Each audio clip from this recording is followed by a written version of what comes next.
My talk is flapping birds and space telescopes, and you would think that should have nothing to do with one another, but I hope by the end of these 18 minutes you'll see a little bit of a relation.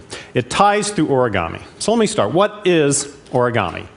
Most people think they know what origami is. It's this: flapping birds, toys, cootie catchers, that sort of thing. And that is what origami used to be. But it's become something else. It's become an art form, a form of sculpture. The common theme, what makes it origami, is folding, is how we create the form. Now, it's very old. This is a plate from 1797. Shows these women playing with these toys. If you look close, it's this shape called a crane. Every Japanese kid learns how to fold that crane. So this art has been around for hundreds of years, and you would think something that's been around that long, so restrictive, folding only, everything that could be done has been done a long time ago. And that might have been the case, but in the 20th century, a Japanese folder named Yoshizawa came along, and he created tens of thousands of new designs, but even more importantly, he created a language, a way we could communicate, a code of dots, dashes, and arrows. Harkening back to Susan Blackmore's talk, we now have a means of transmitting information with heredity and selection, and we know where that leads. And where it has led in origami is to things like this. This is an origami figure. One sheet, no cuts, folding only, hundreds of folds. This too is origami, and this shows where we've gone in the modern world. Naturalism, detail, you can get horns, antlers, even if you look close, cloven hooves. And it raises a question: what changed? What changed is something you might not have expected in an art, which is math. That is, people applied mathematical principles to the art, to discover the underlying laws. And that leads to a very powerful tool. The secret to productivity in so many fields, and in origami, is letting dead people do your work for you. Because what you can do is take your problem and turn it into a problem that someone else has solved and use their solutions. And I want to tell you how we did that in origami.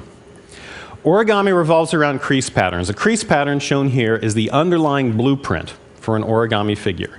And you can't just draw them arbitrarily. They have to obey 4 simple laws. And they're very simple, easy to understand. The first law is 2 colorability. You can color any crease pattern with just 2 colors without ever having the same color meeting. The directions of the folds at any vertex, the number of mountain folds, the number of valley folds, always differs by 2. 2 more or 2 less, nothing else. If you look at the angles around a fold, you find that if you number the angles in a circle, all the even-numbered angles add up to a straight line. All the odd-numbered angles add up to a straight line. And if you look at how the layers stack, you'll find that no matter how you stack folds and sheets, a sheet can never penetrate a fold. So that's 4 simple laws. That's all you need in origami. All of origami comes from that. And you'd think, can 4 simple laws give rise to that kind of complexity? But indeed, the laws of quantum mechanics can be written down on a napkin, and yet they govern all of chemistry, all of life, all of history. If we obey these laws, we can do amazing things. So in origami, to obey these laws, we can take simple patterns like this repeating pattern of folds called textures, and by itself, it's nothing. But if we follow the laws of origami, we can put these patterns into another fold that itself might be something very, very simple, but when we put it together, we get something a little different. So this fish, 400 scales, again, it is one uncut square, only folding. And if you don't want to fold 400 scales, you can back off and just do a few things and add plates to the back of a turtle or toes. Or you can ramp up and go up to 50 stars on a flag with 13 stripes. And if you want to go really crazy, 1,000 scales on a rattlesnake. And this guy's on display downstairs, so take a look if you get a chance. The most powerful tools in origami have related to how we get parts of creatures. And I can put it in this simple equation. We take an idea, combine it with a square, and you get an origami figure. What matters is what we mean by those symbols. And you might say, can you really be that specific? I mean, a stag beetle, it's got 2 points for jaws, it's got antennae. Can you be that specific in the detail? And yeah, you really can. So how do we do that? Well, we break it down into a few smaller steps. So let me stretch out that equation. I start with my idea. I abstract it. What's the most abstract form? It's a stick figure. And from that stick figure, I somehow have to get to a folded shape that has a part for every bit of the subject, a flap for every leg. And then once I have that folded shape that we call the base, you can make the legs narrower, you can bend them, you can turn it into the finished shape. Now the first step, pretty easy.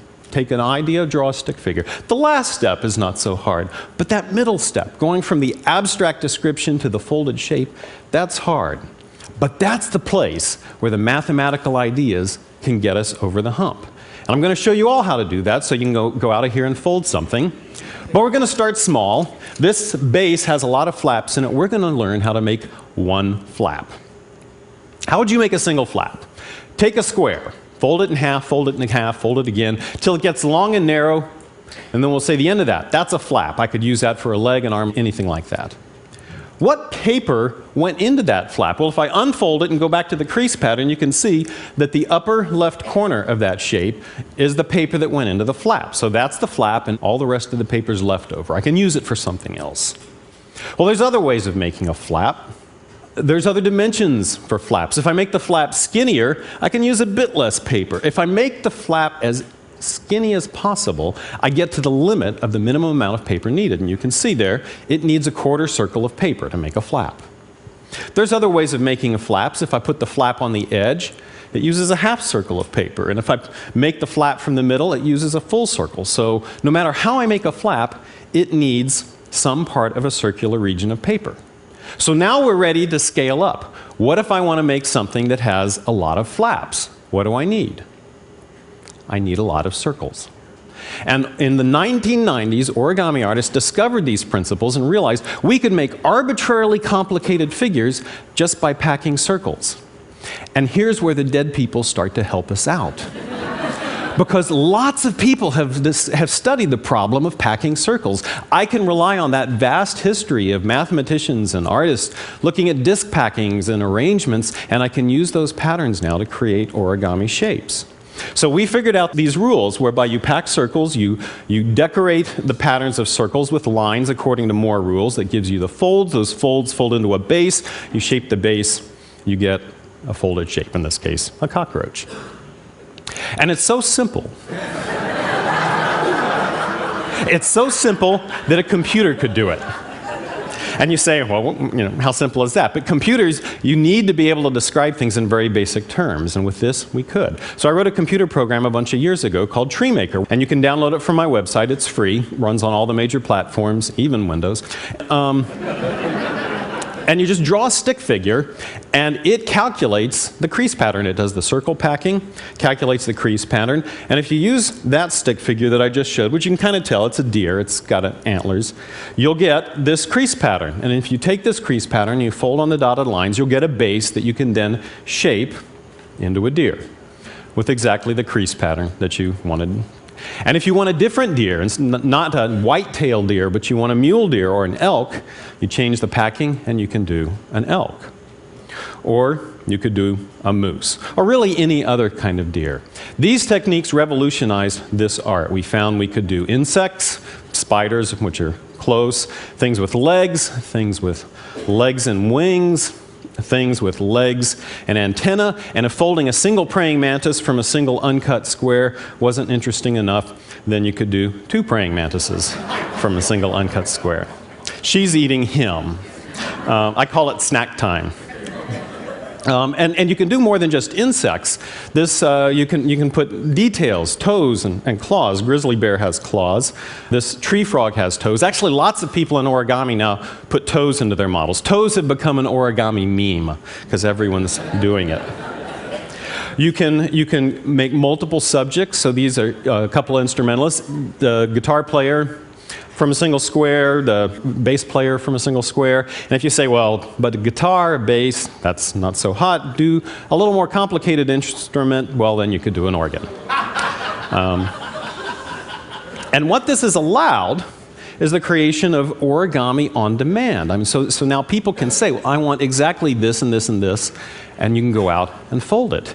And sometimes you create high art, and sometimes you pay the bills by doing some commercial work. But I want to show you some examples. Everything you'll see here, except the car, is origami. その伝説はよく知られている。それは山を支配する。それは植物を支配する。それは風を支配する。それは都市を支配する。それはエンデバと呼ばれている。The 2006 Mitsubishi Endeavor, with a powerful 3.8-liter V6 and available all-wheel drive, a mythic combination of beauty and beast. Mitsubishi, driven to thrill. Just to show you, this really was folded paper. Computers made things move, but these were all real folded objects that we made. And we can use this not just for visuals, but it turns out to be useful even in the real world.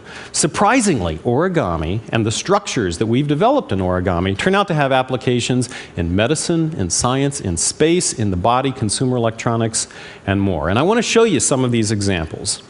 One of the earliest was this pattern, this folded pattern, studied by Koryo Miura, a Japanese engineer.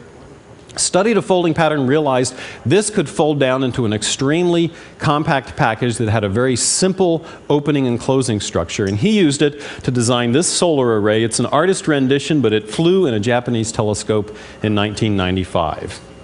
Now, there is actually a little origami in the James Webb Space Telescope, but it's very simple. The telescope, going up in space, it unfolds in two places. It folds in thirds. It's a very simple pattern. You wouldn't even call that origami. They certainly didn't need to talk to origami artists. But if you want to go higher and go larger than this, then you might need some origami. Engineers at Lawrence Livermore National Lab had an idea for a telescope much larger. They called it the eyeglass. The design called for geosynchronous orbit, 25,000 miles up, a 100-meter diameter lens. So imagine a lens the size of a football field. There were two groups of people who were interested in this: planetary scientists who want to look up, and then other people who wanted to look down. But whether you look up or look down, how do you get it up in space? You got to get it up there in a rocket, and rockets are small. So you have to make it smaller. How do you make a large sheet of glass smaller? Well, about the only way is to fold it up somehow. So you have to do something like this. This was a small model, folded lens. You divide up the panels, you add flexures, but this pattern's not going to work to get something 100 meters down to a few meters. So the Livermore engineers, wanting to make use of the work of dead people or perhaps live origamists, said, let's see if someone else is doing this sort of thing. So they looked into the origami community, we got in touch with them, and I started working with them. And we developed a pattern together that scales to arbitrarily large size, but that allows any flat ring or disc to fold down into a very neat, compact cylinder. And they adopted that for their first generation, which was not 100 meters, was a 5 meter. But this is a 5-meter telescope, has about a quarter-mile focal length, and it works perfectly on its test range, and it indeed folds up into a neat little bundle. Now, there is other origami in space. Japan Aerospace Agency flew a solar sail, and you can see here that the sail expands out, and you can still see the fold lines. The problem that's being solved here is something that needs to be big and sheet-like at its destination, but needs to be small for the journey. And that works whether you're going into space or whether you're just going into a body. And this example is the latter. This is a heart stent developed by Zhang Yu at Oxford University. It holds open a blocked artery when it gets to its destination, but it needs to be much smaller for the trip there through your blood vessels. And this stent folds down using an origami pattern based on a model called the water bomb base. Airbag designers also have the problem of getting flat sheets into a small space, and they want to do their design by simulation. So they need to figure out how, in a computer, to flatten an airbag. And the algorithms that we developed to do insects turned out to be the solution for airbags to do their simulation. And so they can do a simulation like this. Those are the origami creases forming, and now you can see the airbag inflate and find out, does it work? And that leads to a really interesting idea. where did these things come from? Well, the hard stent came from that little blow-up box that you might have learned in elementary school. It's the same pattern called the water bomb base. The airbag flattening algorithm came from all the developments of circle packing and the mathematical theory that was really developed just to create insects, things with legs. The thing is that this often happens in math and the science. When you get math involved, problems that you solve for aesthetic value only, or to create something beautiful, turn around and turn out to have an application in the real world. And as weird and surprising as it may sound, origami may someday even save a life. Thanks.